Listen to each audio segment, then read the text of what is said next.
তেলের দাম বাড়ার কারণে গাড়ি ভাড়া বেড়ে গেছে। গাড়ি ভাড়া বাড়ার কারণে চালের দামও বেড়ে গেছে। বাড়তি দাম দিয়ে কিনতে আসি, বাড়তি দাম দিয়ে আবার বেচতে আসি, বাড়তি দাম নিয়ে বেচতে হয়। বাড়ছে মনে করেন ঈদের পর থেকে বাড়ছে, আগে তো বাড়ে গেছে, ঈদের পর থেকে আরো বেশি বাড়ছে।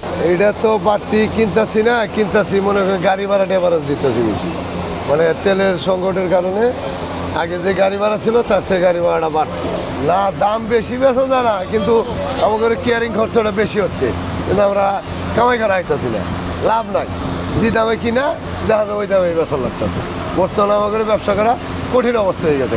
তেল সংকটে কিন্তু অবশ্যই বাজার মালের দাম বাড়ছে না, এক এক ড্রামে প্রায় 2,500 থেকে 3,000 টাকা বাড়ছে গত 15 দিনে।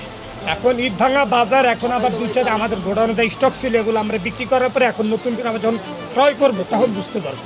যেমন চিনিতে বাড়ছে 2 দিনে 100 টাকা বাড়ছে, আর তেল তো 3,000 টাকা রমজানের ভিতরে বাইরে আইছে, এইভাবেই চলতেছে আর কি। আপনি বোতল তেল সংকট, তেলের দাম বাড়ি গেছে, গাড়ি আইতেছে কম, খামারে মুরগি ছাড়তে আছে না, এই কারণে দাম বাড়তি। ধরেন সপ্তাহখানি 15 দিন যাইলে একটু কমবো। ঈদের আগে মুরগির দাম বাড়তে হয়েছিল, যে খামারে মুরগি ছাড়তে আছে না, বাচ্চার দাম বাড়তে হয়েছে, ছাড়তে আছে, এখন ছাড়তে আছে, সামনে কমবে। প্রভাব স্বাভাবিক, পড়াটাই স্বাভাবিক পরিবহনের কারণে। তারপরে আপনার মাছগুলিও যেগুলো আসার কথা, যে পরিমাণে আসার কথা ওই পরিমাণে আসে না। মাছের দাম স্বাভাবিকই আছে, মাছের দাম ওরকম তুলনামূলক মনে করেন ঈদের পরে 2-1 দিন একটু বেশি ছিল, এখন মাছ অ্যাভেলেবেল আমদানি হয়ে গেছে।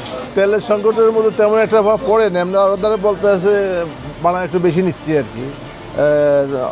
দর বৃদ্ধির পথে কোনো এফেক্ট পড়ে নাই, চালের দাম যা আছে তাই আছে, কোনো বাড়তে হয়নি। বাড়তে পারা এরকম এখনও মনে হচ্ছে না, এখন হচ্ছে ইনপুটের উপর নির্ভর করে। আমাদের ইনপুটটা যখন বন্ধ হয়ে যায় তখন তারা চালের দামটা বাড়াইয়া দেয়। হ্যাঁ, মেন সমস্যা হলো ওইটা। এখানে যথেষ্ট পরিমাণ দেশে মজুদ আছে চাউল, কিন্তু তাদের ওই নজর হইলে ওই দিকে ইনপুট বন্ধ করলে চালের দাম অলরেডি বাড়ায় দেয়। যতদিন ইনপুট থাকবে চালের দাম বাড়বে না, ইনপুট বন্ধ হয়ে যাবে চালের দাম বাড়াই দিবে সিন্ডিকেট করে। তেলের পরিবহনের লেগে আমার কোনো সমস্যা হয় নাই, আমার মাছ বাজারে কোনো সমস্যা নেই, অন্য অন্য জায়গায় সমস্যা হইলে আমার। সোনালী মুরগিটা বাড়ছে বেশি, ব্রয়লারের দাম কমছে। এটা সঠিক আমার মনে হয় মুরগি ক্রাইসিসের জন্য বাড়ছে, তেলের জন্য তেমন একটাই হয় না। এই দাম বাড়ে নাই, ডিমের দাম কি বাড়ছে না? যেমন আছে এমনই আছে, লালটা 110, সাদা 100। তেলের সংকটের কারণে কোনো কাঁচামাল ডিফারেন্স কোনো সমস্যা দেখা যায় নাই, এবং উৎপাদন ক্ষেত্রে কাঁচামাল যে পরিমাণ কারবাজার আসতেছে সে পরিমাণে ক্রেতা নাই। মোটামুটি সবজির দাম তো কমই আছে, কারণ তো যে মানুষ কম, কাস্টমার কম, তো কারণ বাজার মানুষ আসতেছে, আসলে পর সবজিও আসতেছে, আসলে পর দাম বাড়তি করার। কাঁচামাল কখনো বাড়ে কখনো কমে, এগুলো তো রেট এক না। মোটামুটি দাম খারাপ না, মোটামুটি মেটেরিয়ালের ভিতরেই আছে, দাম সমস্যার ভিতরেই আছে আর কি।